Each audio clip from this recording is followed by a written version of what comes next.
இனிய காலை வணக்கம் நண்பர்களே. இன்றைய பதிவில் நாம் லலிதா சகஸ்கரநாமத்தின் 4வது வீடியோவை பார்க்கலாம்.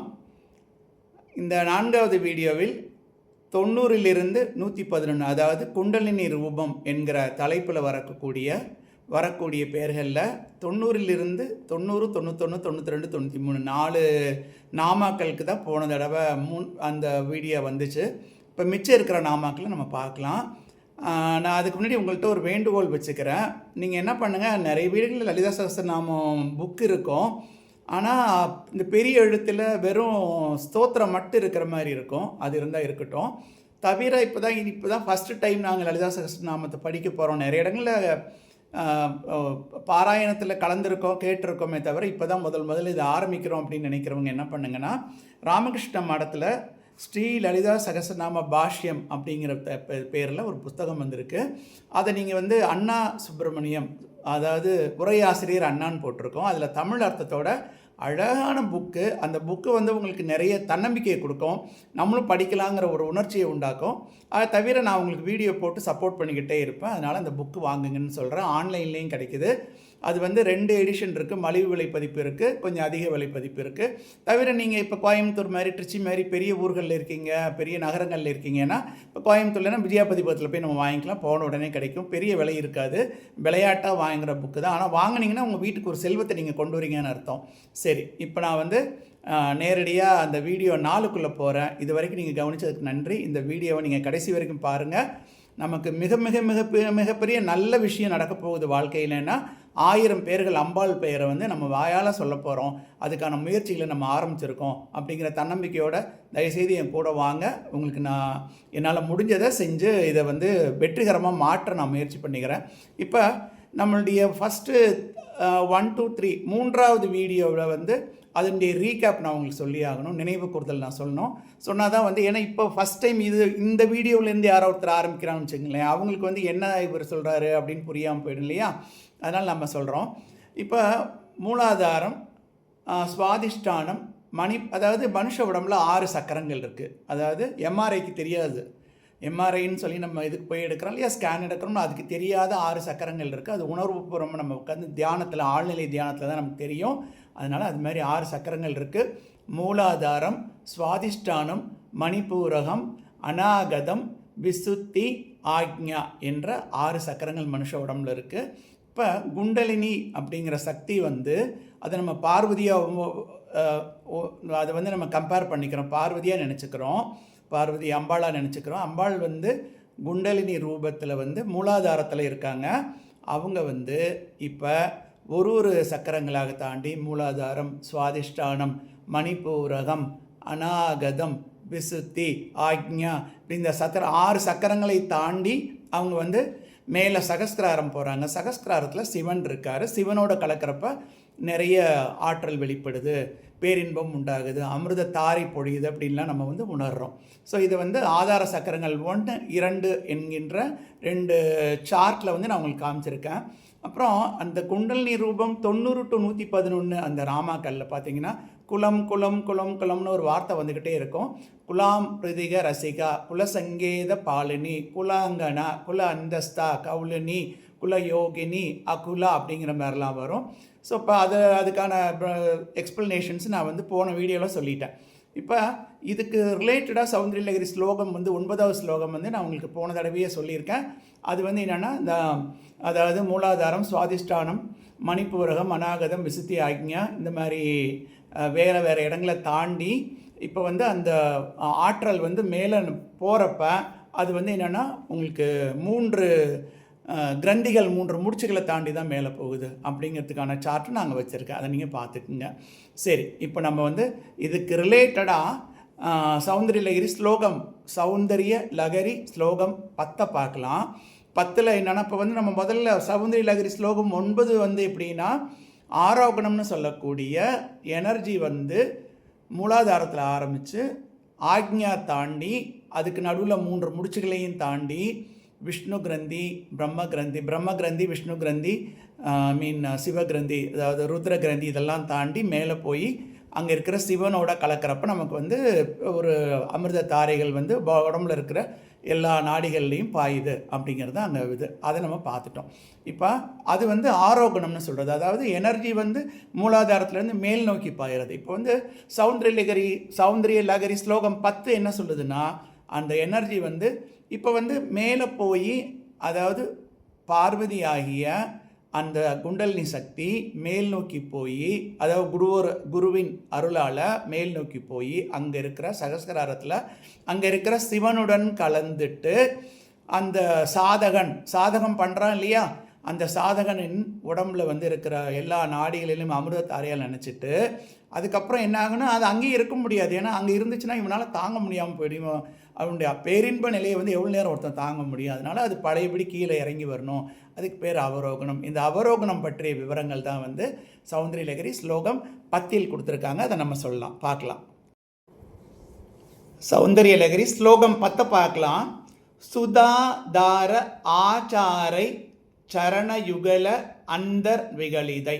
சுதா அப்படின்னா அமிர்தம், தா 4வது தானா, தார ஆச்சாரை சரணயுகல கா 3வது கானா, அந்தர் விகலிதை 3வது கானா, பிரபஞ்சம் சிஞ்சந்தி புனரபிர் ரச ஆசம்னாய மகச. நான் எல்லாம் தனித்தனியாக பிரித்து அர்த்தம் சொல்லுவாங்க, தயவுசெய்து கவனிங்க.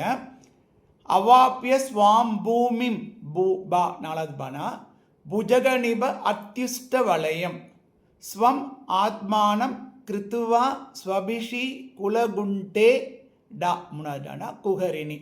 இப்போ நம்ம வந்து தனித்தனியாக அர்த்தம் பார்த்துடலாம். அர்த்தம் பார்த்தா நல்லா புரியும். சுதாதார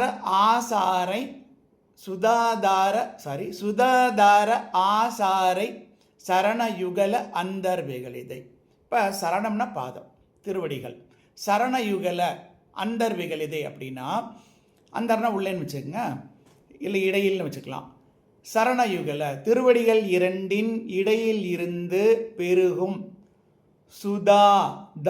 சுதாதார தாரைய பொழியுதுன்னு சொல்கிறோம்ல, சுதாதார ஆச்சாரை.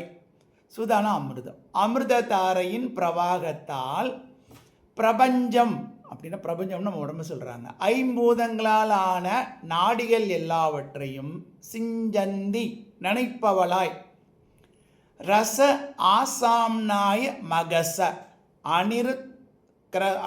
அமிர்த கிரகணங்களை பொழியும் சந்திரமண்டலத்திலிருந்து அவாப்பிய ஸ்வாம் பூமி புஜகணிப அத்யுஷ்ட வளையம் அப்படி போகுது. அதாவது ஸ்வாம் உனது, பூமி இயற்கையான இருப்பிடமாகிய மூலாதாரத்தை மறுபடியும் அடைந்து, அதாவது என்னென்னா சிவனும் சக்தியும் வந்து சகஸ்கராரத்தில் கலந்ததுக்கப்புறம் பழையபடி அந்த எவ்வளோ நேரம் அவர் வந்து அந்த பேரின்ப நிலையில் இருக்கணும்னு குரு நினைக்கிறாரோ அந்த அளவுக்கு அவர் பேரின்ப நிலையில் இருந்ததுக்கப்புறம் குருவை என்ன பண்ணுவார்னா பழையபடி அவரை நார்மல்சிக்கு கொண்டு வருவார். ஏன்னா இதுக்குள்ளேயே மிகப்பெரிய சிரிப்பு, மிகப்பெரிய அழுகை, பரவசம், தாங்க முடியாமல் தவிக்கிறது இதெல்லாம் இருக்கும். அதனால தான் குரு இருக்கிறப்ப தான் அது நடக்கும், தனியாலாம் செய்யக்கூடாதுங்கிற மாதிரி இருக்கும்.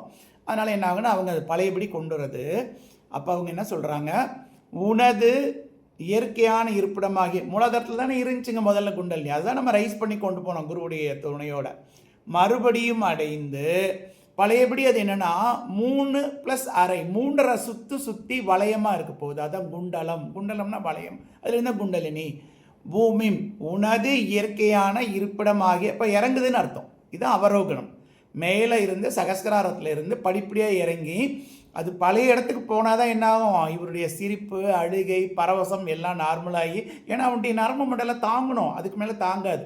அவனை நார்மலாக்கி பழையபடி எழுப்பி விட்டு என்னப்பா ஆச்சு அப்படின்னா, ஐயோ ஒன்றும் சொல்கிற மாதிரி இல்லைங்க அப்படிமா. சரி, உனது இயற்கையான இருப்பிடமாகிய மூலாதாரத்தை மறுபடியும் அடைந்து புஜக நிப பாம்பை போல் அத்யுஷ்ட வளையம் குண்டல வடிவமாக ஸ்வம் உன்னுடைய ஆத்மானாம் உருவத்தை கிருத்துவா செய்து கொண்டு குகரிணி சிறுதுவாரமுடைய குலகுண்டம்னு இதை சொல்கிறாங்க பாருங்கள், மூலாதாரத்தை தான் குலகுண்டமாம். அது குலகுண்டே நம்ம அந்த குலகுண்டத்தை வெறும் சாப்பாடு செரிமானம் மட்டும் அதுக்கு மட்டுமே உபயோகப்படுத்திகிட்டு இருக்கோம், இல்லைன்னா சந்தோஷமாக இருக்க உபயோகப்படுத்துகிறோம், அவ்வளோதான். வேறு அது வந்து இந்த மாதிரி உயர்ந்த விஷயங்கள்லாம் அதெல்லாம் இருக்குது. குகரி சிறுதுவாரமுடைய குலகுண்டே மூலாதார குண்டத்தில் பழையபடி வந்து அவர் செட்டில் ஆகணும், ஸ்வபிஷி உறங்குகிறாய் அப்படின்னு சொல்லி இந்த ஸ்லோகம் முடியுது. இது ஒரு நல்ல ஸ்லோகம். நீங்கள் இதுக்கு சௌந்தரிய லகரி புக்கு பழையபடி நீங்கள் ராமகிருஷ்ண பட்டில் வாங்கிக்கலாம். அதில் அழகாக அந்த உரையாசிரியர் அண்ணா அந்த மகான் எங்கே இருந்தாலும் அவர் காலில் விழுந்து கும்பிடணும் போல் இருக்கும். அவர் அப்பேற்பட்டவர். அவர் அவ்வளவு நமக்காக சேவை செஞ்சுருக்கார். அந்த புக்கை நீங்கள் வாங்க. அதில் 10வது ஸ்லோகம் அழகாக தமிழில் பிரித்து எழுதி கொடுத்துருப்பாரு. உங்களுக்கு ரொம்ப இன்ட்ரெஸ்டிங்காக இருக்கும். இப்போ நம்ம பழையபடி எங்கே போகிறோன்னா 93வது ஸ்லோகத்தில் இருந்து 111வது ஸ்லோகம் லலிதா சகஸ்ரநாமத்துக்கான அர்த்தங்களை கேட்டு அதனுடன் இந்த வீடியோவை முடிக்கிறேன். நன்றி, வணக்கம். 94வது நாமத்துக்கு போகலாம். ஓம் கௌலின்யை நமக. கௌலினி வடிவினல். குலம் என்றால் சக்தி, அகுலம்னா சிவன், ரெண்டும் சேர்ந்த வடிவம் கௌலினி. 95 ஓம் குல யோகின்யை நமக. மூணாவதுக்கான ஓம் குல யோகின்யை நமக. குலத்துடன் சம்பந்தம் உள்ளவள். உடலில் உள்ள ஷட் சக்கரமும் 6 சக்கரங்கள் ஆதார சக்கரங்கள் சொன்னா இல்லையா, அதெல்லாம் குலம். 96 பாருங்க. ஓம் அகுலாயை நமக. குலத்திற்கு அப்பால் இருக்கவள். சட் சக்கரங்களுக்கு 6 சக்கரங்களுக்கு அப்பால் உள்ளது அகுல சகசராரம், அதில் இருப்பவள்.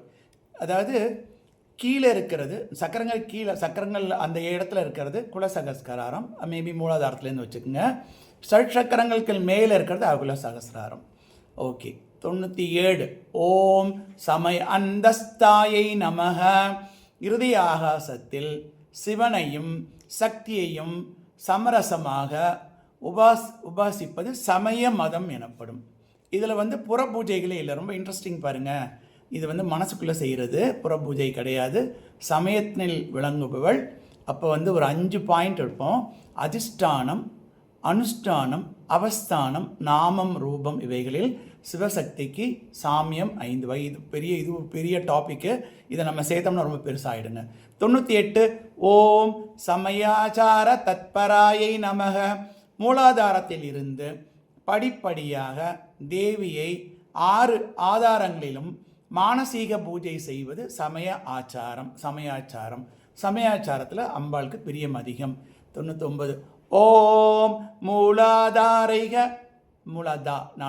மூலாதாரைக நிலையாயை நமக. மூலாதாரத்தில் முக்கியமாக உரைபவள். இப்போ நம்ம இந்த 514வது நாமத்தை நினைவுபடுத்தணும். 514வது நாமம் நம்ம உடனே இதுக்கு அடுத்தாப்படி அதான் பார்க்க போகிறோம்.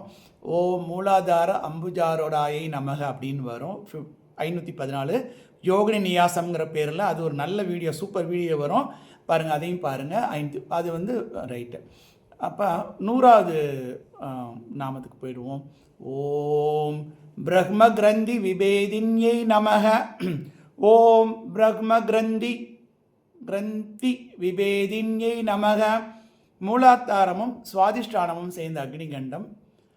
மூலாதாரம் பிருதிவி அப்புமயம். அக்னிகண்டத்தில் பிரம்ம முடிச்சு பிழப்பவள். சரி, அடுத்தது அதெல்லாம் நம்ம முதலே பார்த்துட்டோம்.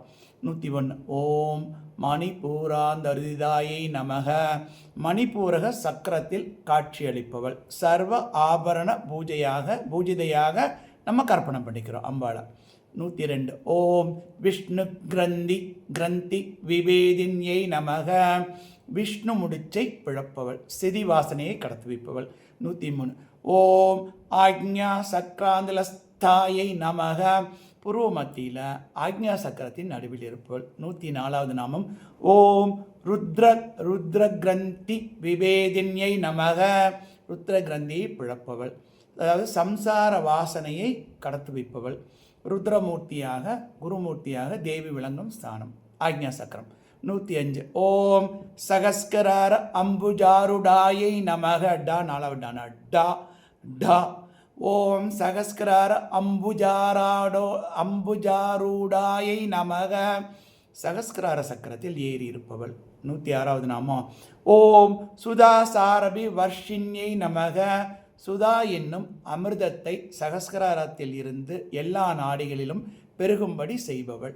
107 ஓம் தடில்லாத சமருஷ்யை நமக. மின்னல் போல் பிரகாசிப்பவள். 108வது நாமம் ஓம் ஷட் சக்ரோபரி சம்சிதாயை நமக. 6 சக்கரங்களுக்கும் மேல் இருப்பவள். அதாவது கொஞ்சம் ரிப்பீட் ஆகிற மாதிரி தெரியும், ஆனால் நுணுக்கமான வித்தியாசங்கள் இருக்குது சொல்கிறேன்.